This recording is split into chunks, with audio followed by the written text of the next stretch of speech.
All the world's a stage, and all the men and all the women merely players. They have their entrances and their exits. And one man in time plays many parts. Hi, I'm Nicole Vince. I am a professional performing artist, and I'm here today to talk to you about how performance shows up in your everyday life. So let's get into it. So today we're talking about LARP. If you don't know what a LARP is, LARP stands for Live Action Role Play or role playing. And so this is something that's actually new to me. This is something that I've been learning about in my performance studies classes as I'm getting my master's in fine arts right now in acting. And this is my first time really hearing about the LARP community. And I got really excited and enthralled about it because obviously I'm a performer. So I love anything where I'm like, wait, we can perform and it's for fun. And so LARPing is it's performance and gaming with intention is the best way that I can describe it. And you can do LARPs on anything, any topic. And in my performance studies class, we talked about a couple of different LARPs. And there were one or two that really stood out to me as super interesting. There was this one LARP, and I'm gonna read from my notes here because I don't wanna get it wrong. It was written by Jason Anthony. It's called the Nordic LARP, My 4 Days in a Fake Gay Conversion Therapy. So this particular LARP was a Nordic LARP that took place in Europe. And it was the theme was gay conversion. So people used it as a way to connect with that particular community, to go in and act out different roles of characters that were at a gay conversion camp.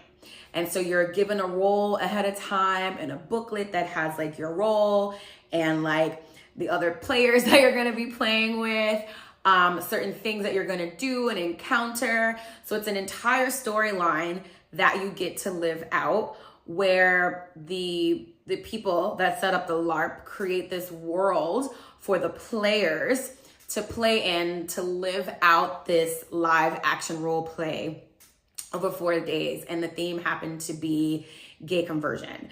And so for some people it was a celebration, for some people it was a healing, some people were triggered. So it's an intentional performance where the outcome varies for all the participants, where the participants are also the audience. You could also argue that the actual actors that are a part of the game, that are playing roles, are also the audience and the actors. So that's the cool thing about LARP, and how it also ropes back in to life as well. We have these moments of conscious and unconscious performance in every single day life. If you watch my previous video, you heard me talk a lot about the roles that we play in everyday life. Even though you may not consider yourself a performer, you are most certainly performing in everyday life, whether you're aware of it or not. And LARP is another way where you can intentionally go into a performance where it's a live action performance where you are inserting yourself in to the experience. Another one that I thought was really very interesting was an article that was written by Scott Megelson, and it's called Rehearsing the Warrior Ethos, from Simming Participatory Performance and the Making of Meaning. So this one I really found interesting because it's about talking about a simming, which is basically wartime games. It's like a wartime LARP. And the US government actually used this after the attacks during 9/11, where they set up an Afghanistan town so that the soldiers could go in and train to learn how to interact with the Afghani people.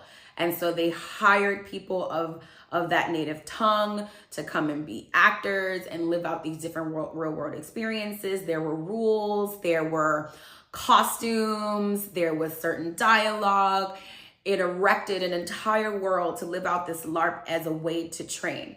So this is another way where we bring in performance into everyday life, where all the world's a stage. So now we're using performance in a way to educate and to train, which I find really interesting. Obviously, as a performer and as a master's performing artist getting my degree, these are the types of things that I actually want to take out into the world. Not necessarily creating war games, but how do we create intentional personal development exercises that support communities using performance-based techniques. So again, I say, take a look at your lives. Where are you noticing that performance is happening all around you? Where can you notice in your everyday life that you too are in fact performing, that you too in fact are on a stage? And I beckon for those of you who have ever had to give a speech or a presentation at work or at school, think about those moments in terms of LARP. That's a lot. That could be also considered a loose live action role play, even though you're not like in a structured storyline. Just to put it in the context of real life, you presented that script, which is your speech or that presentation, you prepped it, you prepared it, and now you're going to present it to your team members or to your bosses, which are the audience. So I'm just giving you a little bit of juice here for you to really start opening up and seeing like how you too are a performer. And guess what? All the world's a stage and you are a player in it.